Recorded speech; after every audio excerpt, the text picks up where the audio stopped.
Fala, rapaziada! Hoje nós vamos ter uma aula aqui muito breve sobre os movimentos em V, a pedido aí de alguns alunos, né? Como executar essas operações de movimento em V, como colocar isso em prática no gráfico.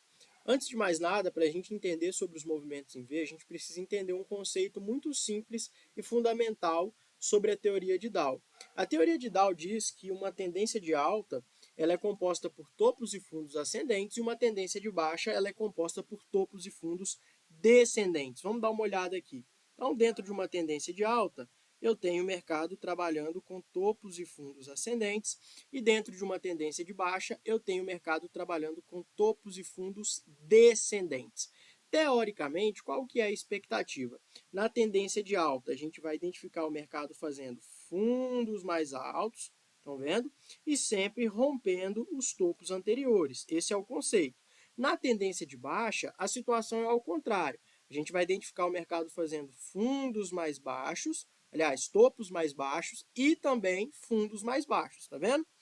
Qual que é o conceito? Quando a gente está numa tendência de alta, a expectativa é que os fundos vão sempre sendo mais altos que os outros. Por isso que a gente faz o posicionamento do nosso stop, no caso de um pivô de alta, sempre atrás dos últimos fundos, estão vendo? E no caso de uma tendência de baixa, a gente coloca o nosso stop sempre atrás dos últimos topos. Por quê? Teoricamente, o próximo topo vai ser mais baixo que o anterior. Partindo desse princípio básico, o que a gente vai entender sobre os movimentos em V? É bem simples. Dentro de uma tendência de alta, então, eu sei que o mercado trabalha fazendo topos e fundos ascendentes, perfeito? Ok. Essas estruturas aqui de correção,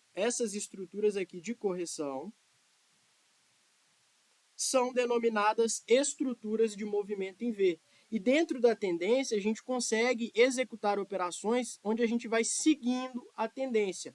Qual que é a lógica e o conceito da execução desse movimento dentro de uma tendência? É bem simples. Primeira coisa que eu vou fazer, eu vou pegar como base o ponto de rompimento dessa região. Estão vendo? Então, estou dentro de uma tendência de alta, eu vou pegar como base o ponto de rompimento, que é sempre aqui, no caso, o topo anterior, tá? Então, ó, vou aguardar o quê? O mercado confirmar este rompimento. Como que eu sei que o mercado confirma o rompimento? Eu vou simplesmente aguardar o candle fechar acima dessa região. Então, eu tenho um candle, vem, esse candle fecha acima da região anterior. O que é o candle fechar? É quando ele finaliza. Se for um candle de 5 minutos, fechou acima dessa região. Se for um candle de 15 minutos, o candle de 15 minutos veio e fechou acima dessa região. Ou seja, portanto, ele confirmou o rompimento. A partir desse momento, o que eu vou aguardar? Eu vou aguardar o pullback para poder executar a minha entrada. Então, o mercado voltou no pullback. Opa, aqui ele aciona a minha compra. Onde que eu vou colocar o meu stop no movimento em V? Vou colocar o meu stop aqui atrás do último fundo e vou fazer a projeção dessa estrutura utilizando a nossa ferramenta Fibonacci. Já vou mostrar aqui na prática para vocês como que a gente faz aí também a projeção. Esse mesmo exemplo que eu dei para vocês aqui na ponta da compra é a mesma situação na ponta da venda, beleza, rapaziada? Então eu tenho uma tendência de baixa composta por topos e fundos descendentes, estão vendo? Ó? E dentro da tendência de baixa, mais uma vez, essas estruturas de correção dentro da tendência são denominadas estruturas de movimento em V. Agora, no caso, um movimento em V na ponta da venda. Qual que é o conceito? É a mesma coisa. Eu preciso aguardar o mercado confirmar o rompimento ali do topo anterior, do fundo anterior aqui no caso, perdão, é o parâmetro que eu vou tomar como base para poder aguardar a confirmação do rompimento. Então, o mercado vem. O que é confirmar o rompimento? É quando o mercado fecha abaixo do fundo anterior. O candle de 5 minutos fechou abaixo, se for um candle de 15, ele tem que fechar abaixo.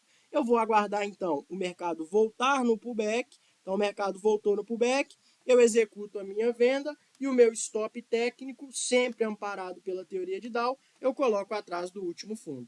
Bem simples o conceito aqui do movimento em V, rapaziada. Para poder simplificar ainda mais, vamos dar só uma olhada aqui no gráfico.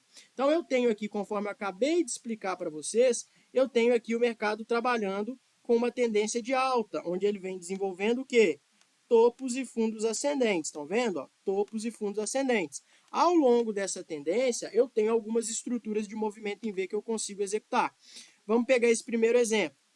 Então, eu tenho aqui uma estrutura de movimento em V, tá vendo? Ó, mercado veio, confirmou o rompimento e foi embora. Aqui, infelizmente, ele não voltou fazendo o pullback, ou seja, acionando de fato a compra, tá? Mas só para vocês entenderem o conceito, a partir aqui do rompimento eu teria que aguardar o quê? O pullback. No pullback ele acionaria a compra e a gente poderia projetar o movimento.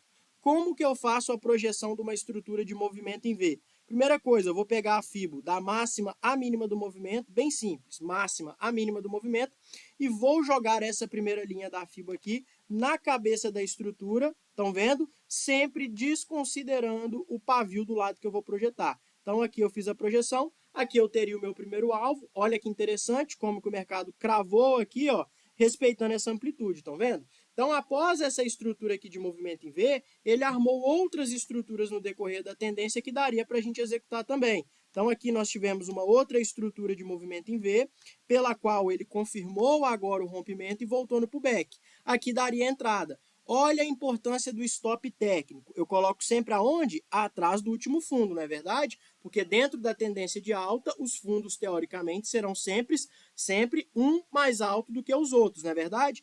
Olha aqui, rapaziada, como que o mercado lambeu o stop, ó. Olha como que ele lambeu o stop, não acionou, voltou e pagou aqui a operação. Vamos dar uma olhada, ó. Então ele lambeu ali a região do stop, não acionou, lembrando que a gente sempre deixa o stop com os pontinhos para o santo, né? Eu nunca vou colocar ele colado, eu sempre vou dar um espaçozinho, ó. E aqui eu consigo vir e fazer a projeção do meu movimento. Aqui estaria o meu primeiro alvo, aqui em cima estaria o meu segundo alvo e aqui em cima estaria o meu terceiro alvo. Para a gente finalizar aí o conceito do movimento em V, vamos olhar esse último exemplo aqui dentro da tendência de alta, olha só. Então eu tenho aqui essa estrutura, ó, onde eu pego ali a FIBO da máxima à mínima do movimento. Ele confirmou o rompimento exatamente aqui nesse candle verde. O candle vermelho voltou fazendo o pullback, acionando a compra. Então a gente executaria a compra aqui, o stop técnico atrás do último fundo, e aí eu faço a minha projeção de FIBO jogando a primeira linha na cabeça do pivô. Portanto, aqui eu tenho o primeiro alvo de uma estrutura de movimento em V. No movimento da ponta da venda, é a mesma coisa, rapaziada, sem mistério. Rompeu o fundo, voltou no pullback, eu executo a venda e faço a mesma coisa para projetar o alvo, porém do jeito oposto, do lado oposto, beleza? Então tá aí uma breve aula sobre as estruturas de movimento em V para vocês.